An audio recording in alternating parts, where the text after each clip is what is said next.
So, listen to this. Behind every superstar, there's a story. But few are as raw, as heartbreaking, and as inspiring as Kevin De Bruyne's. The quiet boy from Belgium, abandoned, doubted, betrayed, who turned every scar into fuel for greatness. This is the story of the boy who refused to break. It all began in a small Belgian backyard, where a young Kevin couldn't stop breaking flower pots with his powerful shots.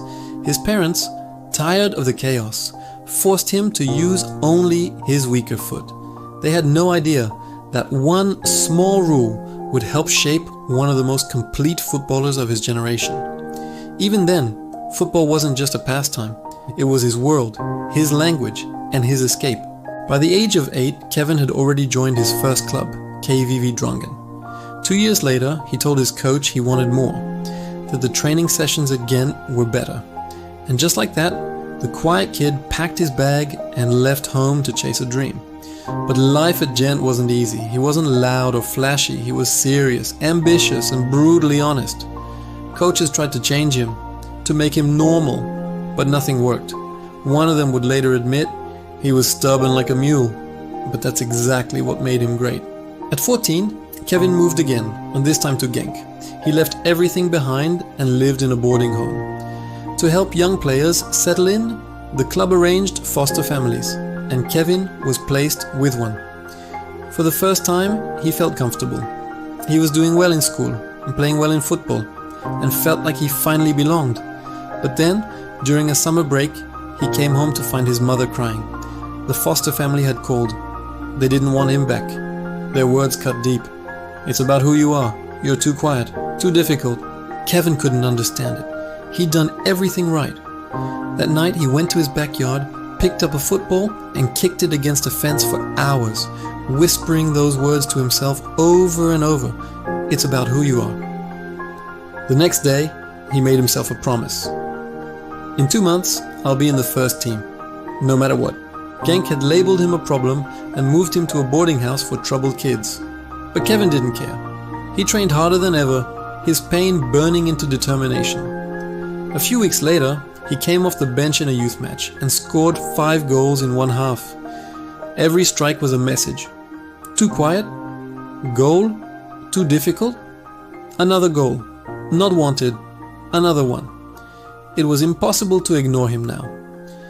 Within 2 months, just as he promised, he was promoted to Genk's first team.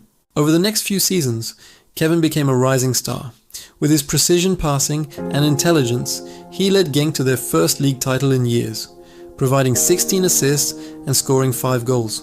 They won by half a point, the closest title race in Belgian football history. Even Vincent Kompany, captain of the Belgian national team, said after training with him, he's 19 and already the best player in the team.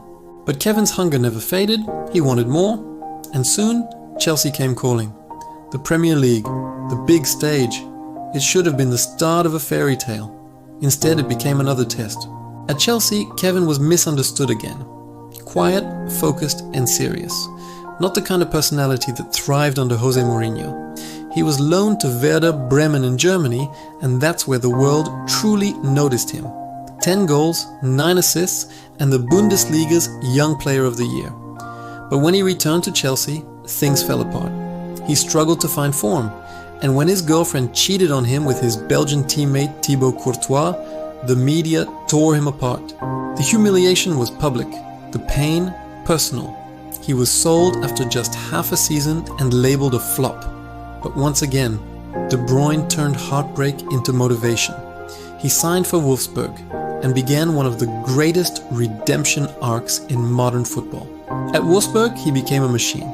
16 goals, 27 assists, a domestic cup title, and Bundesliga Player of the Year.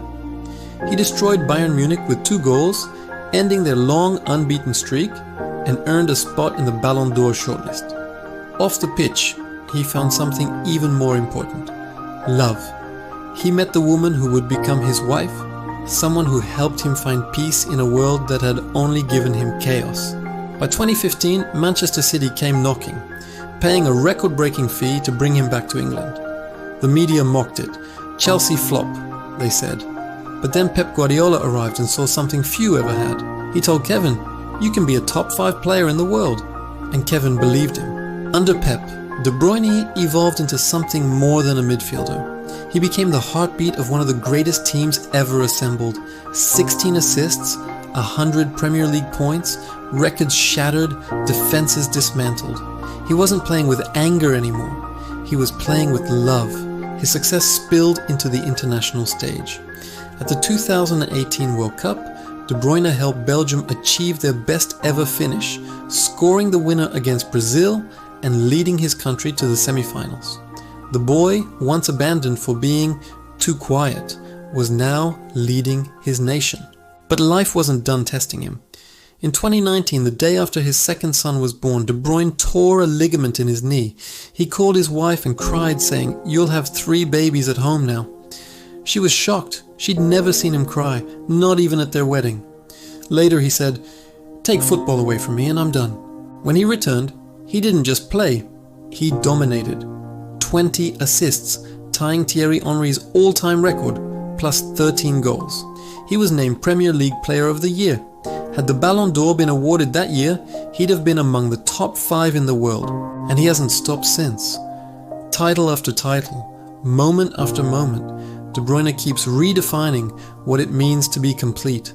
Vision, control, passing, composure. He's a masterclass in efficiency. As Pep Guardiola once said, Messi sits at a table by himself, but De Bruyne sits right next to him. From the boy abandoned for being too quiet to the man who commands stadiums with silence, Kevin De Bruyne's journey is more than football. It's a story of resilience, pain, and beauty. A reminder that strength isn't always loud. Sometimes it's quiet, patient, and precise. He was told he was too shy, too strange, too difficult. And yet every pass, every goal, every moment of brilliance was his answer. Kevin De Bruyne didn't need to shout. He let his football speak for him. If this story gave you a new perspective, hit subscribe and share it with someone who needs to hear that pain can build power. Because this is Football Historian, the story behind every kick.